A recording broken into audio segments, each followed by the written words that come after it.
Alrighty. What's the word? 13 Love. Rise of Flies, they true like the nines. Royal obey. And today's video, I'm going to use an analogy and explaining how to connect or enter and understanding what your connection is, how it kind of operates when you're trying to reconnect with the environment, plants, trees, animals, and things like that. And the analogy that I want to use is something that's going to be very simple, very easy. But before then, I want to speak about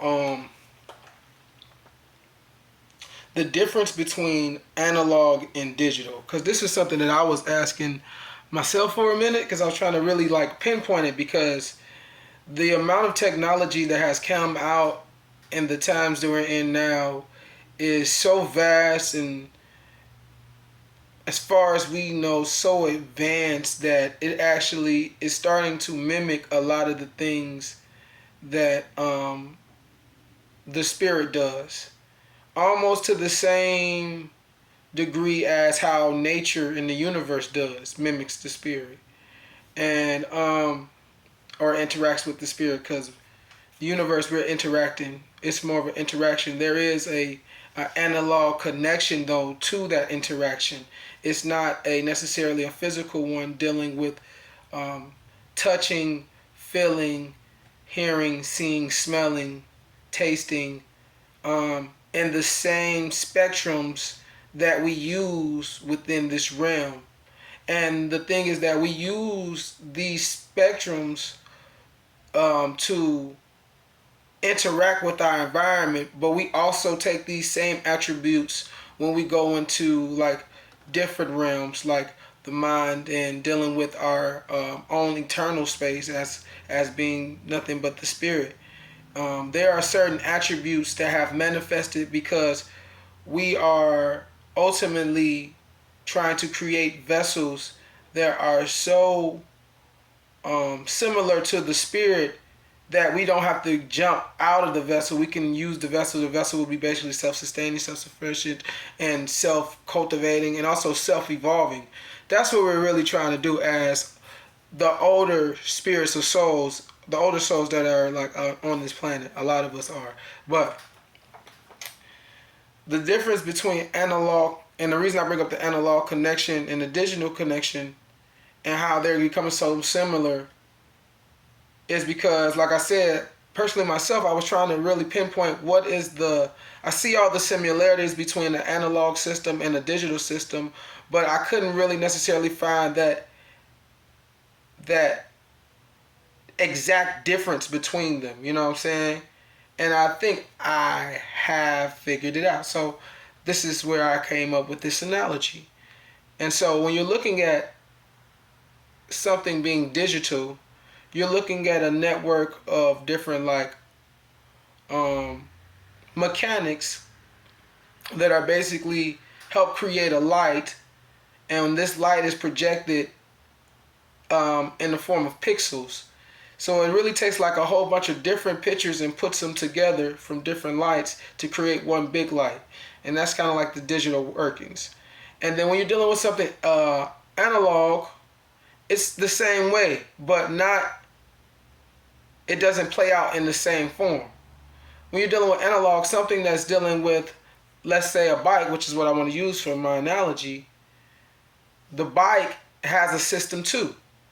You know, it has the wheels, it has the chain that links the front chain or the back wheel to the pedals, or to the front gear, which is connected to the pedals, but you put your feet on to actually create movement and motion. You have the handlebars that connects you down to the front wheel that helps you be able to turn and maintain and control it, right? It's a system as well. But this system has to have something animating it, versus like a computer, it doesn't necessarily need someone to help animate it. Your computer can be sitting there, and then your lights is, it's the screen is off and everything, and you thinking the computer is off, but as the computer is sitting there and it's off, it's still receiving data and information and transmissions from other networks, especially if it's hooked up to the internet. And also, it can also still receive messages and send out messages even if you don't have it unplugged, because it's kind of like a self-operating mechanism. And so a lot of the things that the ancients created were things that dealt with analog and not necessarily digital. Now it started becoming digital, dealing with like crystals and things like that, but that's not really digital as more of it is as a consciousness. But that's another story. But when you're dealing with nature and trying to reconnect with nature, you have to enter and understand that it is like an analog system. Where, like, for example, with the analog system, or for like example, when you're riding a bike, when you first see the bike, with analog and digital, when you both see these two things, let's say a computer and a bike, both of them you may not have no idea what to do. Both of them you're going to have to learn the basics on understanding how they work. So you got to go to the computer, and the majority of times you have somebody teaching you with a computer, and you have somebody teaching you on a bike. One person is showing you how the computer operates, how the basics of it, like the mouse, the keyboard, how to turn it on, how to turn it off, how to go to certain files, things like that, the basics. And then you like learn like typing and stuff like that. You get to a certain degree, and that's all you learn, unless you decide to go somewhere else and have someone or have that teacher teach you more in depth on it, right? That's the only way that you really expand outside of what they originally told you, or outside of the basics, is by having somebody else teach you how to do it. Or you'll still have to go and read a book yourself and learn how to do it, right?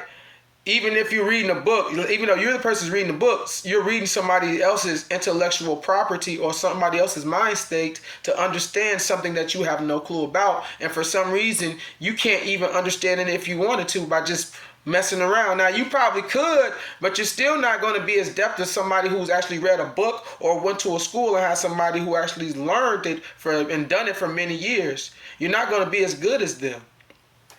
Where something like a piano, instrument, a bicycle thing, juggling, these types of things, these analog type of based things, you can learn them without ever having anybody teaching you, just from trial and error. And so that is one of the biggest differences that I noticed when you're talking about analog and digital, and when we're understanding our connections with nature. With analog, you can become better at it or worse at it with trial and error. With digital, you can become better at it, but the only way you're going to be really get better at it is either, like I said, you got to read a book or have somebody teach you.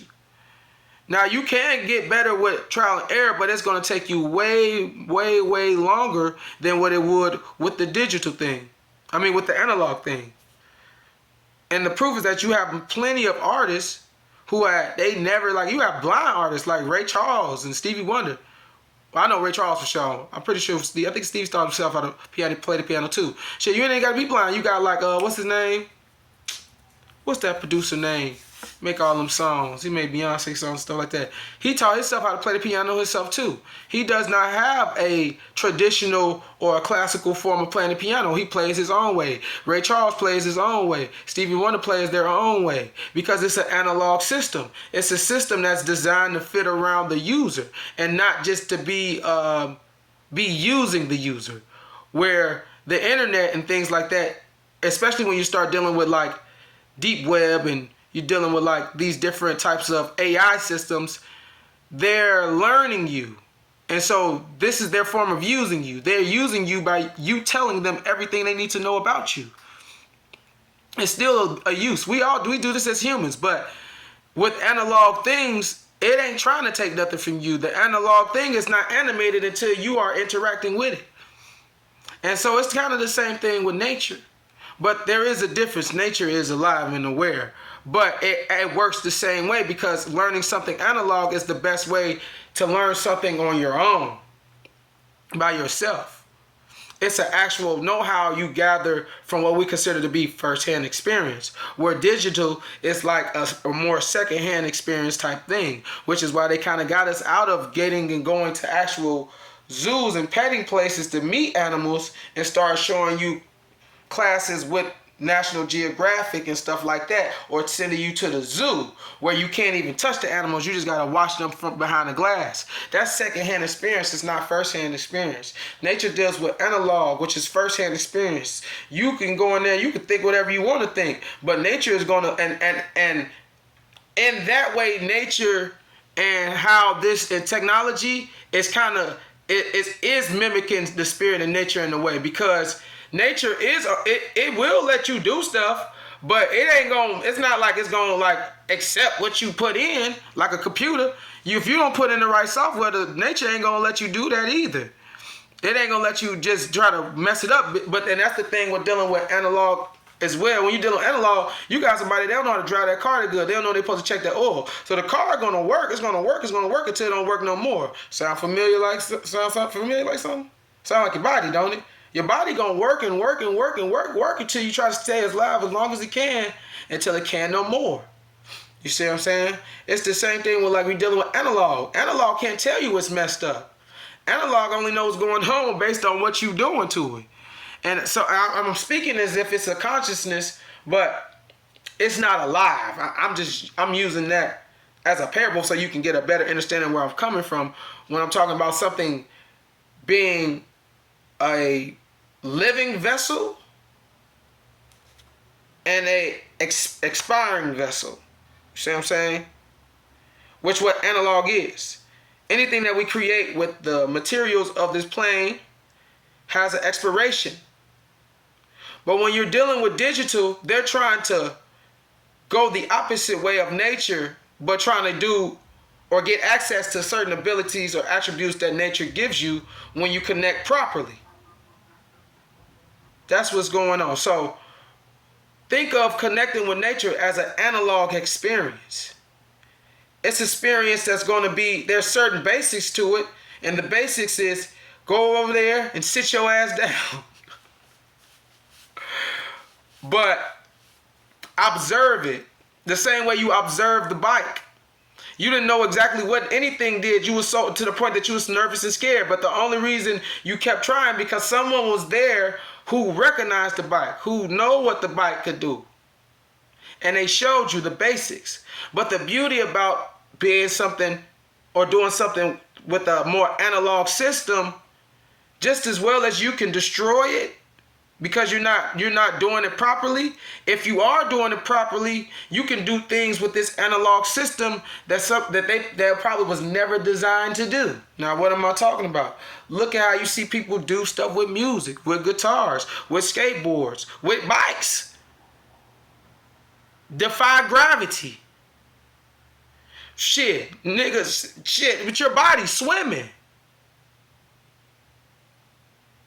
So, just like with everything else, there's a blessing and a curse, or there's a negative polarity and a positive polarity, and it's with knowing that you're supposed to go into these things and you're supposed to take the best parts and leave the rest alone. Take the stuff that actually works and you move along. But since everybody's not inside enough to really see that for themselves, I'm trying to point out more certain doors for people. So if you're trying to connect with nature and you're going about it as if it's a computer where you're forcing it to do something, right? And how to say, or shit, it ain't even just a computer. With the analog, it's like you're forcing it and you're getting results. You know what I'm saying? You're still going to get a virus regardless if it's analog or digital. Whether that's your wheel chain breaks or you get a fucking virus sent from a hacker or get scammed on your computer. It's the same thing. But it's the know-how of not what you're doing, but how you're doing it, how you're going about it is where you get your real wisdom from. So what I've learned from observing these two principles, these two words, these two systems, analog and digital is that the more potent concept to use when dealing with nature is the analog one. Because if you, like I said, master the basics and get it down good enough, you can connect with nature and you can do things that people never thought that you can do with nature. Because a lot of people know that the plants and the trees and all these things are alive and they speak and all that, but they don't know how to get in tune with it because they're trying to be too physical. And that's the word I want to use. You're not forceful. You're trying to go about it too physically. And digital is like more physical than actual analog. Analog is more of a spiritual thing, because in the spiritual realm, we jump in and out of mindsets. And these mindsets appear like different vessels or bodies. And this is the bodies we're in before we even come into these bodies. And so there, analog is like saying expiration, which is what I'm talking about before. Where you have digital. Digital is like the spirit in a way. It's like the spirit. It can, like how you tell you once something on the internet it's always there. It's in cyberspace, right? Cyberspace. You got outer space and cyberspace. So digital is dealing with cyberspace, where it's getting outside. Even though it mimics this realm, it's directing you in a direction where you're going to start eventually becoming less natural and more cyber, more artificial. And that's what you see in the world. Versus dealing with something that's on the analog end, it'll always kind of keep you in tune with that natural base. You see what I'm saying? Because you will know that it's going to go away. Once again, I'll give you another example. When we used to take photos before they were digital and was able to be put on a World Wide Web, when we used to take photos and you have to shake the picture to see the picture, right?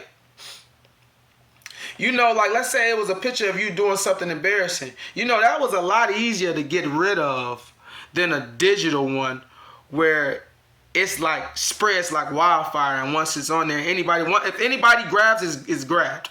And like it's the database of the internet itself holds it. It was a lot easier for me to just find that embarrassing picture and burn it, and no one never, well shit, they might remember, but as the years would go, they'll forget all about that. But with this internet thing, you can have shit from almost 50 or 100 years ago. Shit, they talking about it now, telling you about how they finding all these different temples and stuff in America from thousands of years ago and stuff like that. You can have stuff from the apparent past be brought up in the present day instantly. As long as it's a motherfucker who know how to get into the system. That's all I'm going to say, though. 30 love, 30 wisdom, 30 knowledge, and 30 respect. Rise up, fly high, stay true like the nines. ROYEL, obey. I'm out.